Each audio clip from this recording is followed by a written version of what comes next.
Thanks. Sorry, Curt, it was a love fest there for a second. Oh, Ron, just loving on everybody. There you go. DJ, first question. Yes. Hey, Coach DJ from Infinity TV. Wanted to talk about a little bit about the strategy today around rebounding, since Dallas is currently second in the league about rebounding. So just want to hear a little bit more about your strategy today about dominating the paint. Yeah, obviously, with Dallas through the years, with McCowan and Kalani Brown, just a dominant rebounding team. But now they have energy in Monique Billings. They got length and size at the wing possession in Maddie Sechrist and Stephanie Suarez. So, there's it's a major point when anyone plays Dallas. So, we've talked about the rebounding battles and trying to keep post on post. And, it's the chess match because you don't want to get in rotations against Dallas, because having guards rotating and trying to keep people like McCowan off the boards is a real difficult ask. So it's going to take a gang approach. We need all 5 players on the defensive boards to try to hold them to one and done. It's such a big offensive weapon for them. So it's talked about until they experience Tierra, until they experience Kalani, especially our rookies. They won't quite feel it until we get into it. But I hope that we have a gang approach tonight and have some success on the defensive glass. Okay, thank you. Hey, Coach, what did you see from Talbot the other night, and what are your thoughts about, her at the 4, what those minutes look like going forward?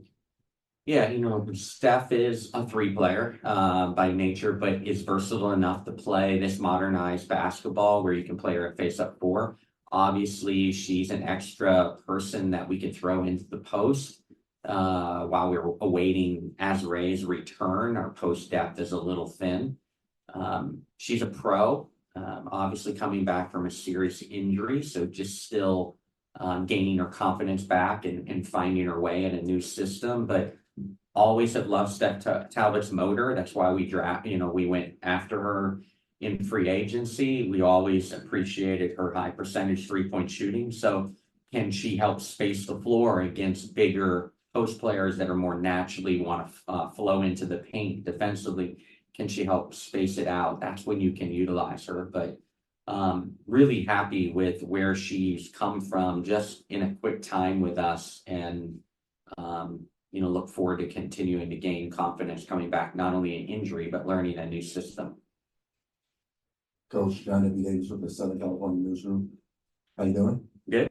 Good. All right. So how can you take advantage of the fact that Dallas is on the second game of a back-to-back? Yeah, I think that as you've seen through the history now, at least in my time in the league on these back-to-backs, is teams have rhythm out of the gate when they play back-to-back, and you typically see the team on a back-to-back start fast. So, our start is going to be really important. That has typically happened, but can the pace, the tempo get to them by the time we get to the 4th quarter? They have 9 people in uniform tonight and haven't played, a ton of minutes with a couple of those 9. So their rotation's short right now. So, but you find that teams on a back-to-back typically start really strong and have good first quarters, first halves. We've got to not let them leak away from us early. And then, does the back-to-back catch up to them late with our home crowd, our energy and desire to get to the finish line? Hey, Coach, I know you've said that with this roster, there's not really anyone in particular that you need to play through, but just based on that second half against Indiana, does it seem like maybe playing through De'Arca Hamby has its advantages if you push that a little bit more? Yeah, certainly De'Arca will tell you that she didn't have the second half she's capable of having after a great first half, but she's been so confident and played with so much just desire to be the go-to player this year. That's been great, and I can't say enough good things about De'Arca and the way she's playing. We're best when we're sharing it and moving it, but when she's in actions, it's really, really important. And again, between Mo, Tiara and Kalani, we've got to put them in all sorts of actions and force them to really guard. And, if we can screen and separate, maybe some good things can happen. But, Derek is best when we're playing up and down. And if we can get some stops, we can continue to play up and down. Sure. I've seen that you've often described yourself as a builder. What do you enjoy about that role, your position? The teaching,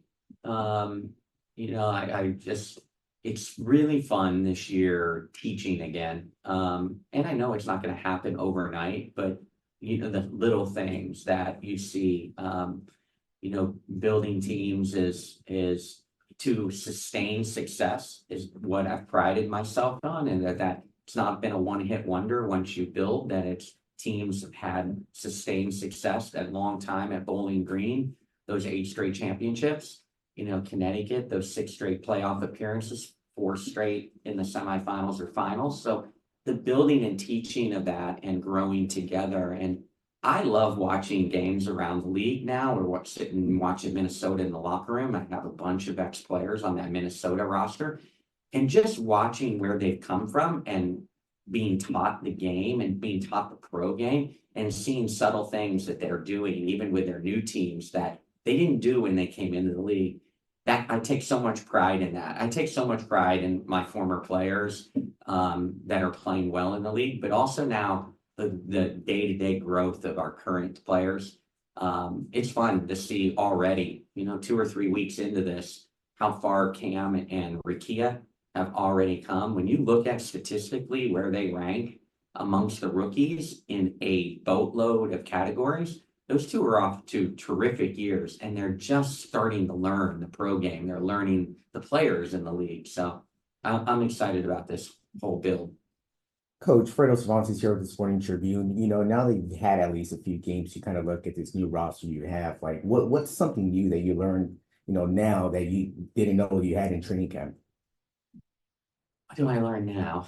I think that you don't know until you start working with it. The players that you've worked with, but until they come all together.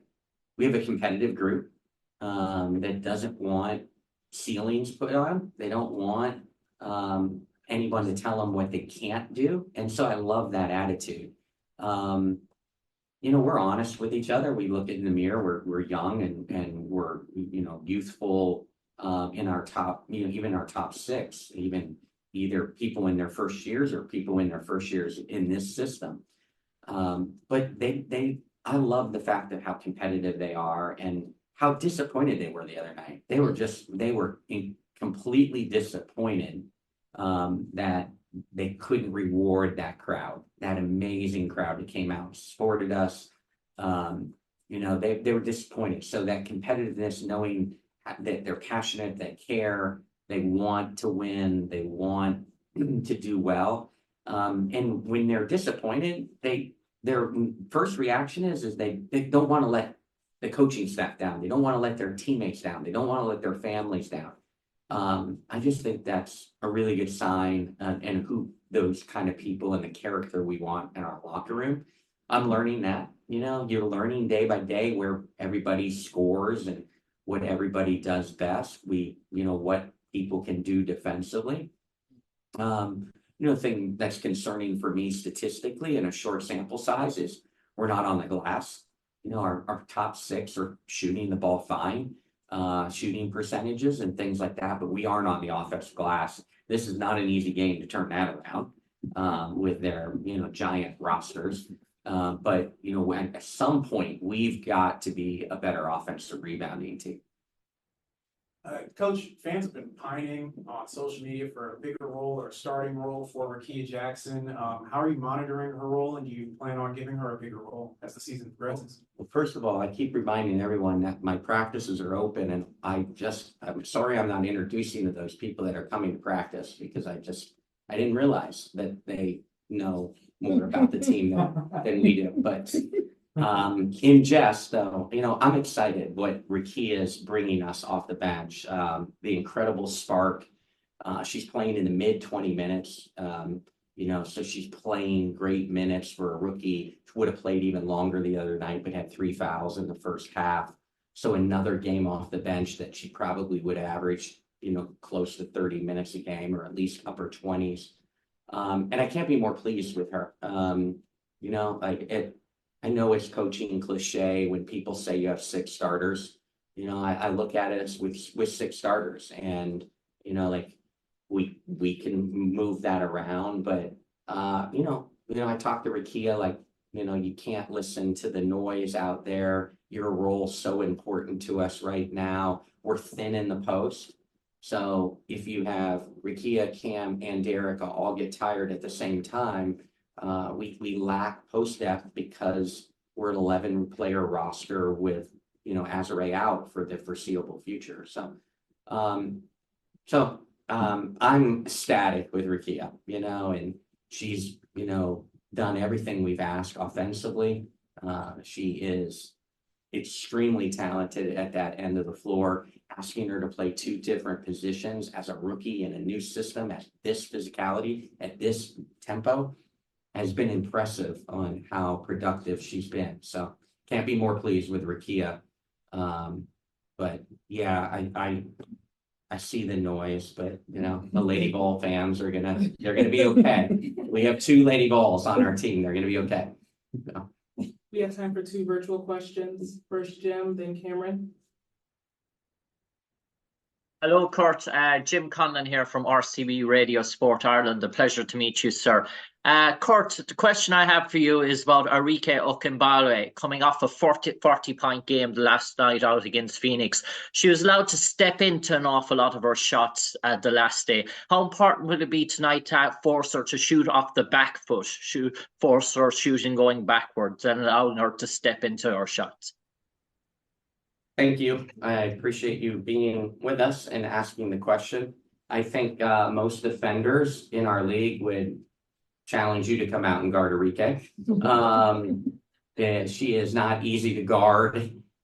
She's got maybe one of the best right to left crossover step backs. Now she's added behind the back, between the legs, step back, crossover left. So regardless of what foot you want her to go off of, it's easier said than done with some of the elite defenders in the world in our league. So, you have to scheme Arike, you have to give her attention. At times, you have to send more than one person at her. At times, you have to live with nights where she's going to make incredibly difficult shots. No one, not one person in the league makes more difficult shots than Arike. She's elite. So, we'll do our best to get her off whatever foot she takes shots tonight. But again, she's a really, really talented player, and we got to give her different looks and different players on her. And then you got to live with it. You got to live with some of the great shots she's going to make tonight. I think I'm up. Hi, Coach. Cameron, you're next. I just wanted to ask, I know against this huge lineup tonight, it's going to be really important for Cam to stay out of foul trouble. What can you do to help that? And what are you guys working on in practice to kind of prepare her to be physical without fouling? Yeah, obviously watching a lot of film on opponents, and then individually, Camille Little, one of the elite post defenders in this league's history, is on our staff, is mentoring her and talking to her constantly. Again, Cam's big growth area is sometimes she's just going to get buried tonight, and we're going to lose that possession. And she feels like she can go get every shot. And at times, 2 points against you to be able to play 8 more minutes for us in a game is more important than that 2 points on the possession. That's her biggest area. The other night, Aaliyah Boston took a 1-footed fadeaway, turning over her, probably second shoulder that the shoulder we would probably want her to go over. And we fouled a fadeaway off of 1 foot over the shoulder we'd probably want her to turn over. Those are the ones we've got to get Cam to go. You got her to take the most difficult shot in her repertoire. You got to live with it if it goes in. And So, it's a lot of film, it's conversations. I'm proud to have one of the great defending post players of all time in Camille Little Smith, mentoring her in some of those areas. Thank you so much. Last question, Ron. Ron. There we go. Hi, Curt. Last year you told me something that it really stuck with me, that you talked about you wanted quality players both on and off the court. And from what I'm gathering right now, you've got quality players, and that's something that you haven't had maybe in a while and you're enjoying. Is that fair? Well, I don't think I've ever not had quality players. Worked hard all those years as a dual hat, head coach, GM, and then since I've arrived with Karen Bryant, now Reagan, of filling that locker room up with champions and filling that locker room up with people that are going to represent the Sparks on and off the court in the community and help build something very special here. And I love our locker room. And, every locker room, there is a desire. These guys are pros. So the bench wants to play more. The starters want more plays run for them. That's all stuff that you enjoy as a coach. You want and you encourage, but in the same token, they're championing each other. They're cheerleading for each other. They're happy for each other's success. We got good. We're 1-3 out of the gate, and we have good chemistry in the locker room and where we're going and where we're headed. And I love to see that and look forward to building. Thanks, Coach. Thanks, Ron. Thank you, Curt. Thanks, Curt. That was